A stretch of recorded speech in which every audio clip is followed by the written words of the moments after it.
on the evening of Christmas, a little after 9 p.m., there was a street takeover that was taking place on Florence and Crenshaw.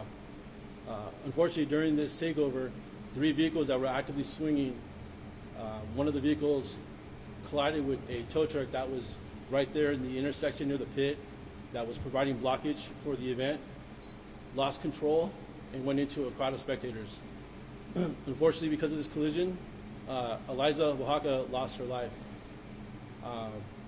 Detectives responded to assist with this investigation later that morning. With the efforts from South Traffic Patrol, our SRT Street Racing Task Force team, we kicked off the investigation and pretty much from the beginning had some momentum going. We had suspect's vehicle, the Camaro that went into the crowd of people, in our possession, and later the next day, our SRT team was able to locate the tow truck that was involved in the takeover. Through the next several days, as you guys are aware, there was a lot of coverage on TV, the family, a lot of what's going on and what's happening. So I think it was probably Wednesday by midweek, we did a little presser to let everybody know kind of where we're at, what's happening at that moment. Prior to that, we had already started receiving a lot of tips from the public, from, actually, believe it or not, people that are associated with the whole street racing culture. Information was coming in, and by midweek, we had a person of interest that we were pretty much comfortable with. This person obviously was on the run. He didn't want to be caught, and just went through a journey of a lot of traveling to get away from this crime and just trying to evade capture. During the course of the investigation, we ultimately tracked down the suspect and arrested him just outside of Albuquerque, New Mexico. Our suspect, Dante Chapel Young, 28 years old, was taken into custody without incident. To get to where we were to that day, to take him into custody, there was a lot of people that were involved that really assisted us in making this happen. So right now, I'd like to just recognize everyone involved to get to that point. From, like I said, from LAPD, our patrol, South Traffic Division, our Street Racing Task Force team. We have our G&D, Gang and Narcotics Division, who is working a joint task force with the FBI, Anaheim PD, Long Beach Police Department. Our suspect ended up getting into Arizona, and then ultimately Albuquerque PD that helped us tremendously in this investigation, along with the FBI. That teamwork was just, again, just done from the upfront investigating that started off in the beginning of this whole thing with a lot of the public's help. Numerous videos that we received. I can't even begin to tell you how many videos that were coming in from different directions, from social media and what have you, and people's personal phones, but we had an overwhelming amount of video support in this case, which was really part of instrumental in making this a successful arrest. I know some are going to want to know about when we actually met with the suspect out in New Mexico. I won't be able to get into detail about the actual interview, so just keep that in mind when we open up to questions. But this investigation is still ongoing. Our suspect is arrested and facing murder charges for this, and we still are looking for 2 more suspects. We have the tow truck in possession, right? The tow truck driver, and then we have the other 2 vehicles that were involved in the actual, what they call swinging, when the vehicles are actually engaged doing donuts. So we are still trying to identify those 2 vehicles and those 2 drivers. And I want to be very clear with this. We got a lot of people that are helping us out, and we're getting a good idea of who they are. So I'd like to just say right now, for those 2 individuals and those 2 cars, the gray Infiniti and the white car that was also in the pit swinging at the time of the collision, to turn themselves in and come forward, because we got this guy far away from LA. We're pretty confident we're going to get these other 2. So I'd make it easy for themselves and for their family, and do the right thing and just come forward and turn yourself in. With that being said, I'd like to just open up for questions right now before I get over to the family, okay, and let the family speak on behalf of Elyzza. Yes. Are these 2 individuals facing the same consequences of the one that you arrested? As of right now, yes, sir. Yes, they are. The whole act itself, you know, when a race goes down, right, a street race, they want to call it, all the vehicles involved in the race, they're all going to get the same charge. So if you guys recall, last year we had a race that happened on Jefferson Park, just outside of USC campus area, where a USC student was tragically killed because of a street race. both vehicles involved in that race, although only one vehicle made contact with the victim, they both got the same charge because they were both engaged in the illegal act, which led to the demise of our victim, right? Can you give us some level of detail of what happened between the driver being here in LA and then Albuquerque, New Mexico? Obviously, you guys were tracing. Is there any detail you can provide us what that looked like that time? I mean, unfortunately, I can't get into a lot of it as much as I want to.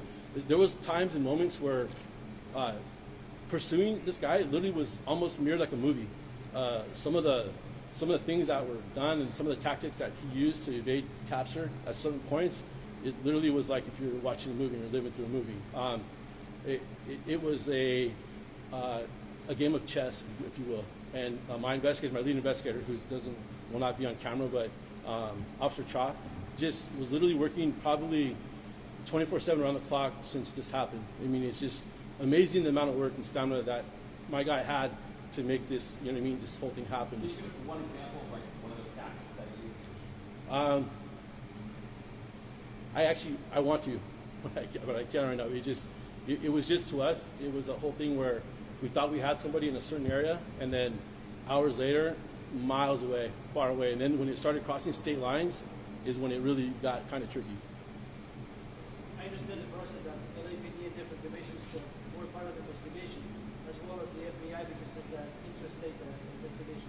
But why Long Beach? Again, it's tracking the suspect's movements, following up on leads that ultimately got us in different places. I mean, we literally were just kind of ready to jump and go, not knowing where the next spot was going to be. And it was, you know, down there in Long Beach, it was, you know, Anaheim. We were up in the East LA area, just really jumping around, and it was kind of, it wasn't predictable, so we weren't sure where the next spot was going to be. Ultimately, when he started going across and stretching out, and we got into Arizona and so on, it was kind of evident then that this is going to be take a lot more work to catch this person. Do you have any leads for the other two suspects in the East Coast? Yes, sir. We have some coming in, and that's why I'm kind of saying, like, this thing was highly publicized. There's tons of video evidence, obviously, of the actual event taking place, even video stuff prior to, after. So that's why it's kind of just makes more sense. Just turn yourself in. It's not something that you're going to get out of, and no one's going to know who you are. Everybody there kind of knows each other. They kind of know who, you know, they know the cards and what have you. So, but again, like I say, we will find you. We'll get you. We're done messing around with this stuff. It's just happening too much all the time, every weekend, when people are getting hurt, and ultimately it led to somebody losing their life. So we really want to make, say a message that we just really like this to stop.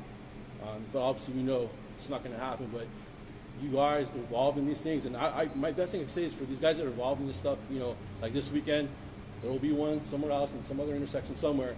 If you crash, and you literally crash in where you actually see that you hurt people, and there are people on the ground, you probably should just stay at that point, because what's done is done. But again, like I said, we hope for them to turn themselves in, but we got other stuff ready to go if not. Sir, do you have the status of any of the other people injured? I know there was a guy on the ground getting beat up, and you guys have presumed that might be the person who first attacked the driver, and then, you know, there was a retaliation attack against them. There was also people reloading in the car, and one man looked like he was having a seizure. Any updates on those? I know you were asking for information. Believe it or not, as graphic as those videos appeared, not one of those people have come forward as far as being, you know, a victim, which is kind of unfortunate because we have a lot of services that we offer to our victims that can help them out. I know some of them have like really serious, you know, bad injuries, but again, it's that thing where it's that code in that whole culture, in that world where people just don't want to talk, you don't want to say nothing, you know, the whole don't snitch type thing. So it's unfortunate because we know some of them are pretty severely injured. So. Detective, did that $50,000 reward come into play with this? Did that help with the leads? You know, it did as far as getting people, like a lot of motivation. Believe it or not, right, pretty much from hours really happening, we started getting info. We actually, not only that, but like I said, my officers, fortunately we had like our street racing team that was actually working and involved. So we started kind of getting our own leads generated based on our own momentum from just prior knowledge of certain players. But it did help though. A lot of stuff coming from the public kind of cooperated and kind of confirmed stuff that we already knew or were learning. So it was a good thing. We're going to look back and see at what point certain information came in. That was crucial getting us to where we ended up in New Mexico to see where. But so if I could say it did, because we got an overwhelming response from folks reaching out, helping out with information and video. Detective, you say that LAPD is not messing with this. As of now, the car is just impounded, and some other states destroy the cars. Yes, sir. Can you tell us what is going to change based on the point that you said that you guys have done messing around with this? You know, one thing, like, what I'll do is, like, when I'm done answering questions about the investigation and the families will speak, I know Chief Graham can answer a lot of stuff with the legislation, okay, part of this, with new laws and new stuff, and what our approach is going to be. Just from our level right here, you know, when we get a case, when my guys get a case here, and like I've said it before, if you do something like this here in the South Bureau, South Central area of Los Angeles, we're gonna do everything we can to come after you. We're gonna come after you. So that's what the best I can say. I mean, like I said, we got this guy in New Mexico, catching somebody here in LA. Let's, like I said, we're gonna come. What was? Is he back in California? Not yet. We're waiting. He got extradition and all that. So, but soon. So was it tiptoe that's what led you to identify the suspect as a tip? There was some, but it was actually kind of like our guys right away. It was stuff in video that just immediately we pretty much got. Obviously going to the scene, gathering video there. You know, nowadays there's pretty much cameras everywhere, especially major intersections. There's cameras, so it's not rocket science to actually, you know, put people at certain locations sometimes, right? But it was nice to having the overwhelming amount of support, because, you know, usually you see us guys, we do this stuff, we like to have the public help us out with you know, who's a suspect, whatever, right? And once in a while we get maybe a couple of videos, sometimes we get a lot, but this case particularly, man, it was overwhelming. I've never seen so much. So you were able to use the video to identify them? That helped, the video, and then it kind of matched up with what we kind of already knew. Because remember, keep in mind, we had the car in our custody. Right. So it kind of just confirmed. Yeah, surveillance video, sir? Partially that, and videos sent in from folks that were. With the license plate, you knew the car, right? Yeah. So if you're not aware, we got the vehicle that night at scene. So when the collision went down, the fight happens. And then what happens from there is they believe the police are responding. I guess they hear sirens, so a lot of people start to scatter and take off. There were some individuals that helped push the car away from that scene, and I believe they got about a block away, where they ultimately left the car and abandoned the vehicle. That vehicle was located by our officers who responded to the scene, and then impounded there pretty much immediately. So we had the vehicle in possession pretty much shortly after the incident. And the video confirmed that they got you over the car was the one driving it. Basically, yeah. And it was just that, like, just getting more, and, you know, tons of video coming in. Everybody has different angles, different shots, so it wasn't until you got certain angles that actually give you that confirmation, whether it's via, you know, identifying marks on the body that are visible, or clothing, what have you, right, that matched up, and then it all kind of just put it together. Can we say the suspect's name again, and can we release a mugshot of this kind of thing? We can get. I think we can get a mugshot. We have one. His name's Dante Chapel Young, and he's 28 years old. 28? Yes, sir. I believe Chapel is CHAPPLE. And you know, is it ethnicity? I'm sorry. Is it ethnicity? He is a male black. And is he in custody in New Mexico? Right now, today, yes, sir. Okay, and so when you were able to trace him, did you trace him already in custody in New Mexico, or did you have New Mexico police arrest him and were holding him until you get to that? So we had, like I said, we had a task force monitoring his movement. No, he wasn't arrested yet. So we actually had him to certain locations in New Mexico that we were still monitoring, following, chasing, and then with the efforts again of our task force with the FBI and Albuquerque PD, able to pinpoint exactly a certain area outside of Albuquerque where he was at, and then eventually, which led to his arrest And now the arrest was made when?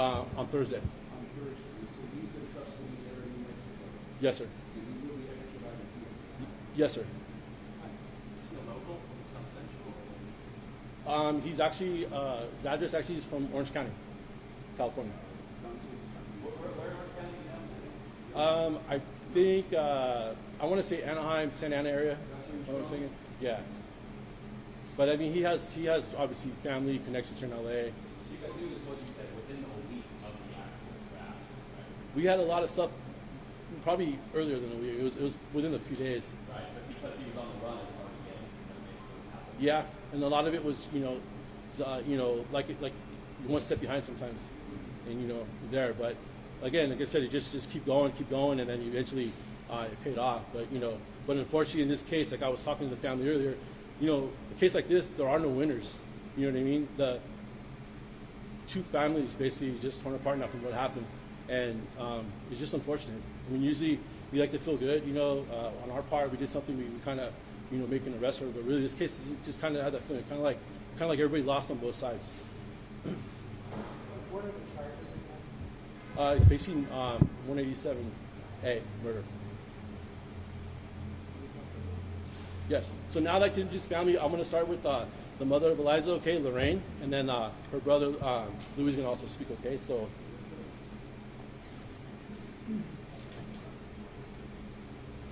Hello, everyone. First of all, I want to thank the LAPD, South Traffic Department, the FBI, and the Albuquerque Department as well, New Mexico, that were involved and dedicated themselves on trying to catch this guy and for making the arrest. You guys are amazing.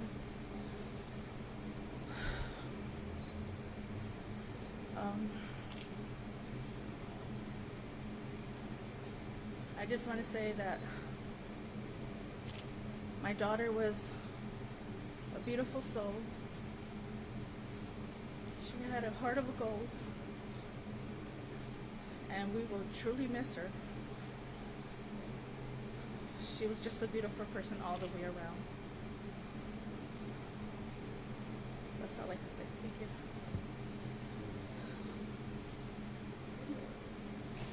I just want to say thank you to everybody, especially Chalk. Appreciate all the hard work you did, man. It means a lot to our family. Thank you. Thank you, guys.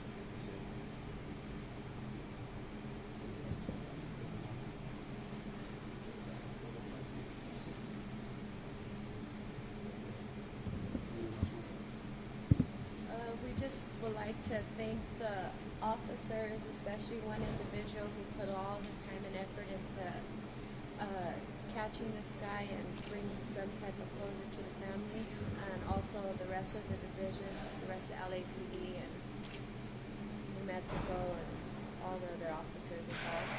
Thank you very much from the bottom of our hearts. Elyzza Guajaca, Yolanda Guajaca.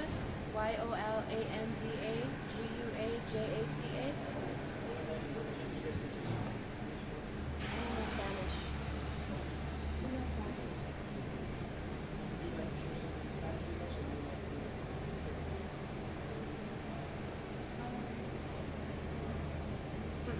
Nomás quería decirle gracias a todo el departamento que estaba, que participó en el arresto de mi hija, Elyzza. Trabajaron duro y hicieron todo el esfuerzo para traer a esta persona que se arrestara.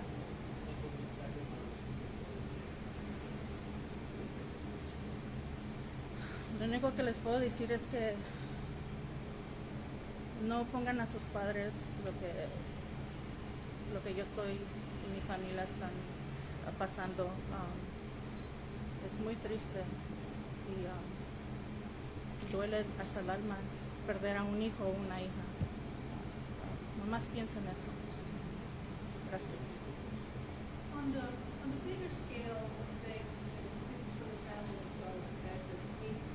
These sideshows are happening a lot, and tragically, this is one person in my family, as I said, that have been all their lives and all forever or all the way.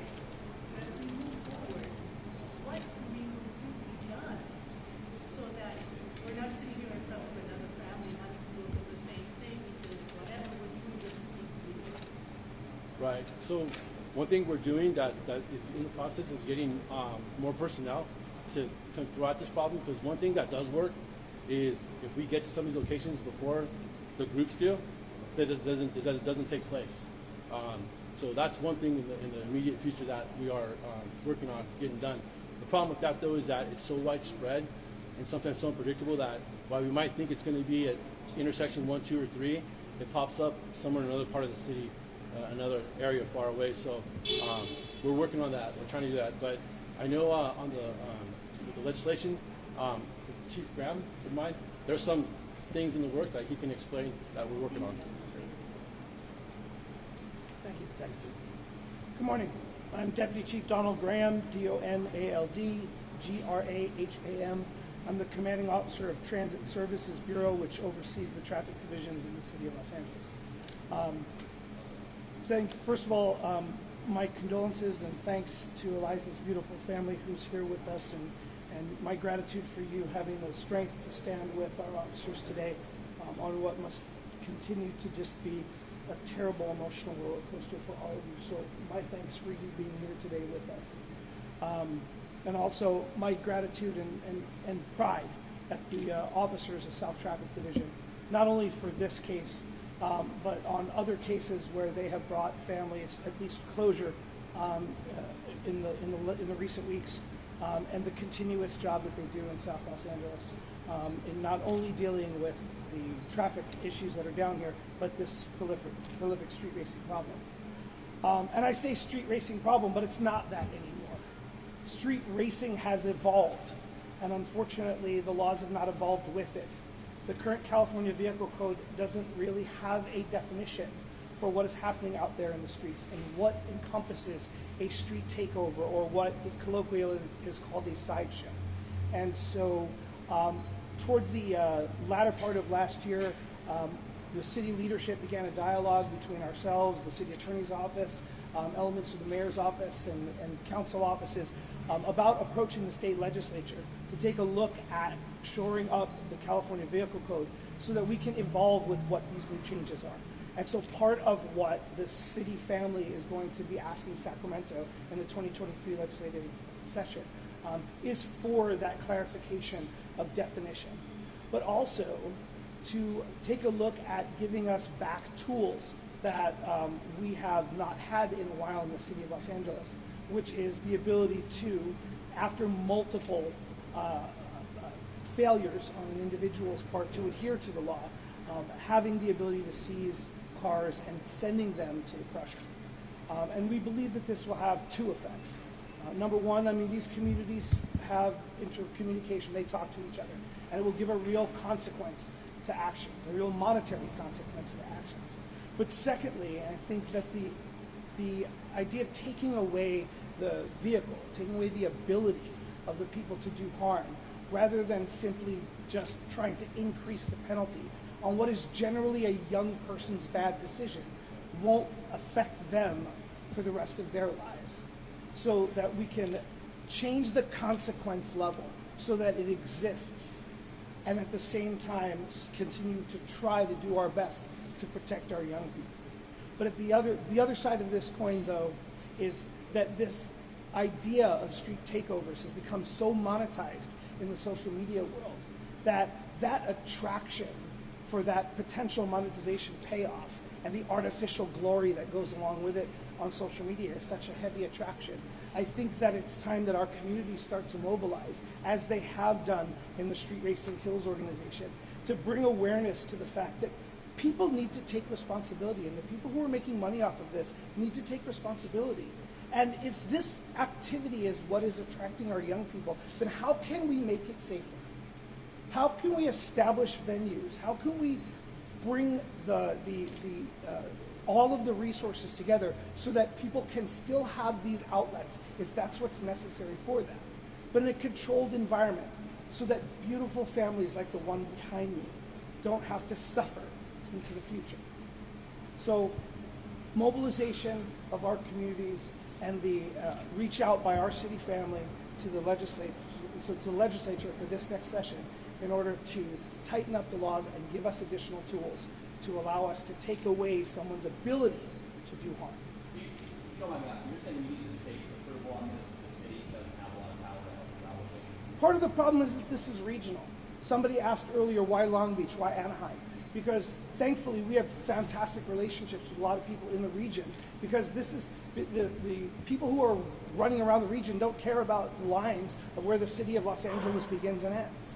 And so by having this be a vehicle code fix, this would give that tool to all of the law enforcement agencies around the state, so that there is no place for those folks to go and hide.